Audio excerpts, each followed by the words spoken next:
Hello friends, आप invest करना चाहते हैं पर समझ नहीं आ रहा कैसे इन्वेस्ट करें, कहाँ इन्वेस्ट करें। सभी कहते हैं म्यूचुअल फंड सही है, पर क्या ये सेफ है और क्या ये आपको एफडी से ज्यादा रिटर्न दे सकता है, जानेंगे इस वीडियो में। हाय, मैं हूं मयूर और आप देख रहे हैं फाइनेंस विद मयूर। हमारे पहले वीडियो में आपका स्वागत है।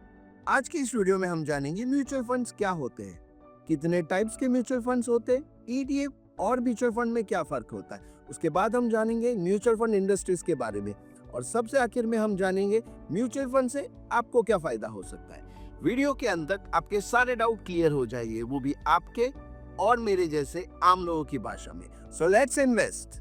इमेजिन कीजिए आप मुंबई से दिल्ली जाना चाहते हैं। आपके पास दो रास्ते हैं। आप कार से जा सकते हैं, लेकिन इसके लिए आपको ड्राइविंग आनी चाहिए, आपको रास्ते का नॉलेज होना चाहिए और ये काफी टाइम कंज्यूमिंग भी होता है। दूसरा ऑप्शन है आप प्लेन से जा सकते हैं। इससे आपका काफी वक्त भी बचेगा और आप आपकी जर्नी को एंजॉय भी कर सकते हैं, क्योंकि वहां होता है एक एक्सपीरियंस पायलट जो आपको आपकी मंजिल तक फास्ट और सेफली पहुंचा देता है। वैसे ही म्यूचुअल फंड में एक फंड मैनेजर होता है जो आपके पैसों को मैनेज करता है और आपके पैसों को सही वक्त पे सही स्ट्रैटेजी के साथ इन्वेस्ट करता है। आपको सिर्फ पैसे इन्वेस्ट करने और बाकी सारा कुछ आप उनके एक्सपीरियंस पे छोड़ सकते हैं। बस यही है म्यूचुअल फंड। म्यूचुअल फंड यानी स्टॉक मार्केट, ऐसा कितनों को लगता है? हमें कमेंट करके बताइए।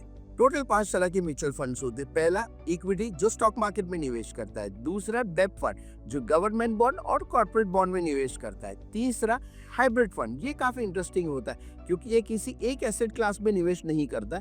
ये इक्विटी में भी निवेश करता है, डेब्ट में भी निवेश करता है और गोल्ड में भी निवेश करता है। चौथा होता है गोल्ड एंड सिल्वर ईटीएफ, ये फिजिकल गोल्ड और फिजिकल सिल्वर में निवेश करता है। और पांचवा होता है आरईआईटी यानी रियल एस्टेट इन्वेस्टमेंट ट्रस्ट। जी हाँ, इससे आप कमर्शियल स्पेसेस में भी इन्वेस्ट कर सकते हैं। म्यूचुअल फंड का सबसे बड़ा बेनिफिट है डाइवर्सिफिकेशन। ये हमारे पैसों को किसी एक सेक्टर में या किसी एक कंपनी में निवेश नहीं करता है, ये बहुत सारी कंपनियों में एक साथ निवेश करता है, जिससे हमारा रिस्क काफी कम हो जाता है। आइए इसको एक एग्जाम्पल से समझते हैं।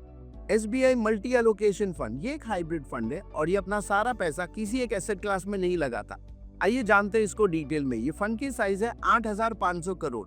ये फंड ने टोटल 57 स्टॉक में इन्वेस्ट किया हुआ है। इसने 34 अलग अलग डेब्ट स्कीम में इन्वेस्ट किया हुआ है। इसने 3 गोल्ड और सिल्वर की ETF में भी इन्वेस्ट किया और इसने REIT में भी निवेश किया हुआ है। तो जैसा आपने देखा, इसने सिर्फ एक एसेट क्लास में नहीं, 4 अलग अलग। इस स्कीम के जो फंड मैनेजर है वो मिस्टर दिनेश। इन्हें टोटल एक्सपीरियंस है 24 सालों का और ये आपका इक्विटी पोर्टफोलियो मैनेज करते। उसके बाद मानसी है जो 19 ईयर का एक्सपीरियंस रखती है और ये आपके डेब्ट पोर्शन को मैनेज करती है। और उसके बाद है वंदना सोनी, जिन्हें 12 ईयर्स का एक्सपीरियंस है। इमेजिन कीजिए इतने एक्सपीरियंस फंड मैनेजर हमारे पैसों को मैनेज करते तकरीबन 1 से 1.5% के एक्सपेंस रेशियो पे। ये सिर्फ इसीलिए हो पाता है क्योंकि हमारे जैसे हजारों इन्वेस्टर ने एक साथ उनका पैसा इस फंड में निवेश किया हुआ है। आइए जानते हैं ये फंड ने अलग अलग एसेट क्लास में कैसे निवेश किया हुआ है। इन्होंने इक्विटी में किया हुआ है 41%, डेब्ट में किया हुआ है 36%, गोल्ड और सिल्वर में 13% और REIT में 4% और उनके पास 6% कैश रखा हुआ है। उन्होंने कभी भी उन्हें अगर एक अच्छी अपॉर्चुनिटी मिलती है तो उसमें वो निवेश कर सकते हैं। आप इमेजिन कीजिए, इस तरह से हमें ऑल राउंड परफॉर्मेंस का बेनिफिट मिलता है, ना कि सिर्फ इक्विटी का, डेब्ट का भी, गोल्ड और REIT, सारे बेनिफिट हमें एक साथ मिलते हैं इस एक म्यूचुअल फंड में। आइए अब जानते हैं इस म्यूचुअल फंड ने टोटल जो टॉप 10 इन्वेस्टमेंट किए हुए इक्विटी में उसके बारे में। HDFC में 16% का निवेश किया गया है, रिलायंस में 15% का निवेश किया गया है। जैसे कि आप देख सकते हैं अलग अलग कंपनी में अपॉर्चुनिटी वाइज उन्होंने पैसा निवेश किया गया है। देखा आपने कैसे म्यूचुअल फंड हमारे पैसों को डाइवर्सिफाई करके अलग अलग एसेट क्लास में और अलग अलग कंपनियों में निवेश करके हमें बेहतरीन से बेहतरीन रिटर्न देता है। जो मार्केट वैल्यूएशन वाइज सबसे बड़ी 100 कंपनी होती है उन्हें हम लार्ज कैप कहते हैं। जैसे HDFC बैंक हो गया, रिलायंस हो गया, ये इंडिया की सबसे बड़ी में बड़ी कंपनी होती है। फिर 100 से लेके जो 250 तक कंपनियां होती है उन्हें हम कहते हैं मिड कैप। और 250 से लेके जो सारी कंपनियां आती है इन्हें हम कहते हैं स्मॉल कैप कंपनियां।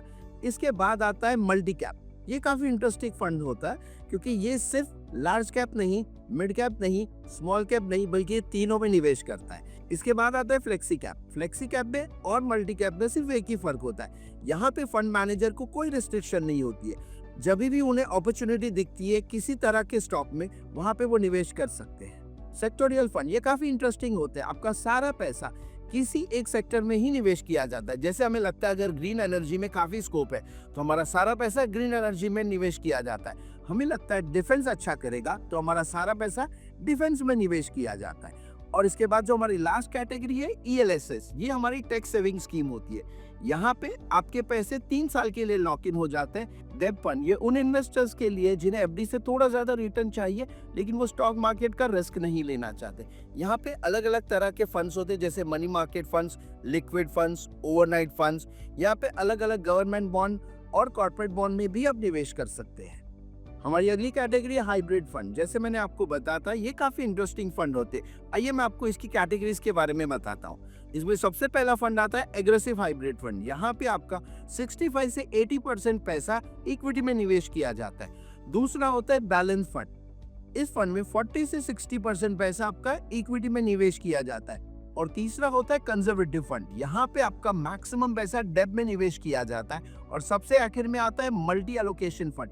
यहाँ पे ना सिर्फ डेब्ट बल्कि इक्विटी और गोल्ड सिल्वर में भी निवेश किया जाता है। गोल्ड एंड सिल्वर फंड ये उन निवेशकों के लिए है जो गोल्ड एंड सिल्वर में निवेश करना चाहते बट फिजिकल गोल्ड नहीं खरीदना चाहते। ये आपके लिए एक बेहतर सॉल्यूशन हो सकता है। और हमारा पांचवा और आखिरी फंड है REIT फंड। अगर आप चाहते हैं कमर्शियल स्पेसेस में प्रॉपर्टी में निवेश करना तो ये फंड है आपके लिए। म्यूचुअल फंड को आप एक सुपरमार्केट की तरह देख सकते हैं जहाँ पे आपके हर एक फाइनेंशियल गोल के लिए कोई ना कोई म्यूचुअल फंड है। अगर आप स्टॉक मार्केट में निवेश नहीं करना चाहते तो आप गोल्ड में निवेश कर सकते हैं, आप डेब्ट फंड में निवेश कर सकते हैं या आप चाहे तो इन सभी में एक साथ निवेश कर सकते हैं। आइए अब जानते हैं म्यूचुअल फंड के फ्रीक्वेंटली यूज वर्ड को जिनका मतलब हमें पता नहीं है बट हम जानना बिल्कुल चाहते हैं। AMC यानी एसेट मैनेजमेंट कंपनी, ये वो कंपनियां होती है जो हमारे पैसों को मैनेज करती है। AUM एसेट अंडर मैनेजमेंट, जो सारा पैसा हम इसमें निवेश करते हैं उसे कहा जाता है AUM। एक्सपेंस रेशियो ये वो चार्जेस है जो हम पे करते हैं हमारे पैसों को मैनेज करके फंड मैनेजर जो हमें रिटर्न जनरेट करके देते हैं उसके लिए। NAV आप इसको ऐसे समझ सकते हैं जो म्यूचुअल फंड कंपनियां सारा निवेश करती है उसका एक जो छोटे से छोटा हिस्सा होता है उसे NAV कहा जाता है। रिस्कोमीटर ये काफी इंटरेस्टिंग पैरामीटर होता है। ये हमें बताता है जिस फंड में हम निवेश कर रहे हैं उसमें कितना रिस्क है। आइए अब कुछ फंड्स के बारे में जानते हैं। Active fund versus passive fund. Active fund वो फंड्स होते हैं जहाँ पे फंड मैनेजर रेगुलर बेसिस पे बाइंग और सेलिंग करता है बेंचमार्क इंडेक्स से आपको बेहतर रिटर्न देने के लिए। वहीं पे पैसिव फंड सिर्फ बेंचमार्क इंडेक्स को मिमिक करते हैं, यानी अगर जो रिटर्न बेंचमार्क इंडेक्स का होगा वही पैसिव फंड का होगा। Regular plan versus direct plan. Regular plan में हम म्यूचुअल फंड एजेंट को एक छोटा सा कमीशन देते उनकी एक्सपर्टाइज सर्विस के लिए, जबकि डायरेक्ट फंड वो फंड्स होते हैं जो हम बिना किसी एजेंट के डायरेक्ट परचेस करते हैं। Growth plan versus dividend plan. Growth plan में फंड मैनेजर जो भी डिविडेंड उन्हें कंपनी से आता है उसे फंड में निवेश करते, इससे हमारा NAV की वैल्यू बढ़ जाती है। डिविडेंड प्लान में फंड मैनेजर रेगुलर बेसिस पे इन्वेस्टर को डिविडेंड दे देते हैं। ओवरसीज फंड आपको मौका देता है इंटरनेशनल मार्केट में निवेश करने का। अगर आप चाहते हैं अमेरिका के मार्केट में निवेश करना या चाइना की मार्केट में तो आप इस फंड के थ्रू कर सकते हैं। फंड्स ऑफ फंड ये काफी डिफरेंट तरह के म्यूचुअल फंड्स होते हैं क्योंकि किसी कंपनी में निवेश नहीं करते बल्कि ये अलग अलग ETF और अलग अलग म्यूचुअल फंड में निवेश करते हैं। अब जब हम जान चुके हैं कितने टाइप के म्यूचुअल फंड्स होते हैं और क्या क्या स्कीम्स होती है, आइए मैं आपको फर्क समझाता हूँ ETF और म्यूचुअल फंड के बीच में। म्यूचुअल फंड एक्टिव या पैसिव हो सकते हैं और इनका एक्सपेंस रेशियो भी थोड़ा सा ज्यादा होता है, पर इसके लिए आपको डीमैट अकाउंट की जरूरत नहीं होती है। ये उन्हीं निवेशकों के लिए होता है जो लॉन्ग टर्म में निवेश करना चाहते हैं। और जैसे कि आप नाम से समझ सकते हैं, ETF यानी एक्सचेंज ट्रेडेड फंड, ये वो फंड होते हैं जिन्हें आप मार्केट में रेगुलर बेसिस पे खरीद या बेच सकते हैं और मोस्टली ये पैसे भी होते हैं, इसी वजह से इनका एक्सपेंस रेशियो काफी कम होता है। बट इन्हें ट्रेड करने के लिए आपके पास एक डीमैट अकाउंट होना चाहिए और ये मोस्टली उन निवेशकों के लिए होते हैं जो शॉर्ट टर्म में निवेश करना चाहते हैं। आइए जानते हैं म्यूचुअल फंड इंडस्ट्रीज के कुछ फंड फैक्ट्स के बारे में। अब तक इसमें 75 लाख करोड़ का निवेश किया गया, जिसमें से मैक्सिमम 53 लाख करोड़ सिर्फ इक्विटी फंड में किया गया और ये सारा निवेश किया है 5.5 करोड़ इन्वेस्टर्स द्वारा, जो हर महीने तकरीबन 28,000 की SIP करते हैं। और अब तक टोटल 45 MCs कंपनीज है जिन्होंने अब तक 500 से ज्यादा स्कीमें लॉन्च कर दी है।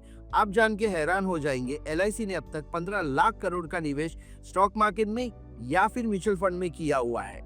आइए जानते हैं अब टॉप 5 एसेट मैनेजमेंट कंपनी के बारे में। सबसे पहले SBI जो तकरीबन 12 लाख करोड़ मैनेज करती है।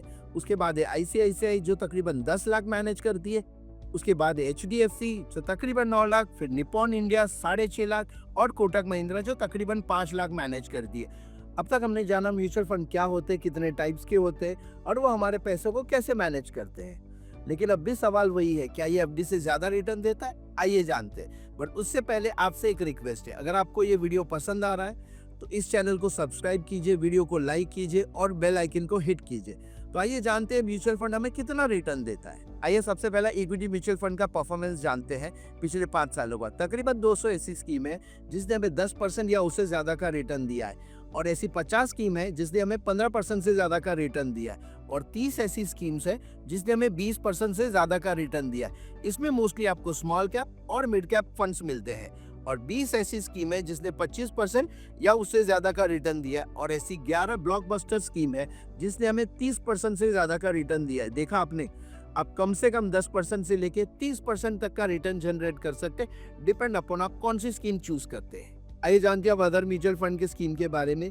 डेब्ट ने हमें दिया है 7% का रिटर्न, हाइब्रिड ने हमें दिया है तकरीबन 15% का रिटर्न, गोल्ड ने हमें दिया है तकरीबन 17% का रिटर्न। स्पेशली आप देखेंगे पिछले 3 साल में गोल्ड ने काफी अच्छा परफॉर्म किया और हमें कंटिन्यूसली 30% का रिटर्न दिया ईयर ऑन ईयर। सिल्वर ने भी हमें 30% का रिटर्न दिया हुआ है, और REIT ने हमें दिया है 15% का रिटर्न। तो देखा आपने, आप किसी भी म्यूचुअल फंड में निवेश करें तो कम से कम आप 10% या 25 से 30% का भी आप रिटर्न पा सकते हैं। अब तक हमने समझा म्यूचुअल फंड क्या होते हैं और ये इंडस्ट्री कितनी बड़ी है, लेकिन अब भी सवाल वही है, म्यूचुअल फंड आपको क्या बेनिफिट देता है?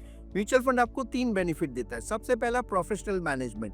यहाँ पे एक्सपीरियंस फंड मैनेजर आपके पैसों को इन्वेस्ट करता है। दूसरा, डाइवर्सिफिकेशन। इससे आपका रिस्क कम हो जाता है क्योंकि आपके सारे पैसे किसी एक कंपनी या किसी एक सेक्टर में नहीं लगे होते।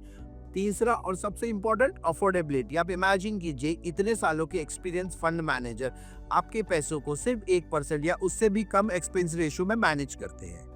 आज के वक्त में इन्फ्लेशन एक बहुत बड़ा चैलेंज है। अगर आपके पैसे बैंक में पड़े हैं तो यकीन मानिए मंथ ऑन मंथ उसकी वैल्यू कम होती जा रही है। म्यूचुअल फंड, खास करके इक्विटी म्यूचुअल फंड, आपको इन्फ्लेशन को बीट करने का मौका देता है, और इसका सबसे बड़ा जो पावर है वो है कंपाउंडिंग इफेक्ट। SIP के जरिए आप लंबे समय तक निवेश कर सकते हैं, आपका पैसा तेजी से बढ़ता है और आपकी एक छोटी से छोटी इन्वेस्टमेंट भी एक बड़ा कॉर्पस बन जाती है। म्यूचुअल फंड सिर्फ इन्वेस्टमेंट नहीं है, ये आपका कदम है फिनेंशियल फ्रीडम की ओर, और आपके सारे फिनेंशियल गोल जो आप अचीव करना चाहते हैं आप म्यूचुअल फंड के थ्रू कर सकते हैं। आपको कार खरीदनी है, आपको नया घर खरीदना है, आपको बच्चे की पढ़ाई करनी है, आपको अर्ली रिटायरमेंट लेना है, ये आप सारी चीजें आपकी इन्वेस्टमेंट से कर सकते हैं। मेरे या किसी के कहने पे आपको म्यूचुअल फंड में निवेश नहीं करना चाहिए। आपको उन्हीं चीज़ों में निवेश करना चाहिए जिनके बारे में आपको समझ हो। पहले आप अपना रिसर्च कीजिए, सही फंड चुनिए, अपने रिस्क को समझिए और स्मार्ट इन्वेस्टर बनिए। अगर आप म्यूचुअल फंड को और डिटेल में जानना चाहते हैं तो हमारे इक्विटी फंड के वीडियो को ज़रूर देखिए। और आपका कीमती वक्त देने के लिए धन्यवाद।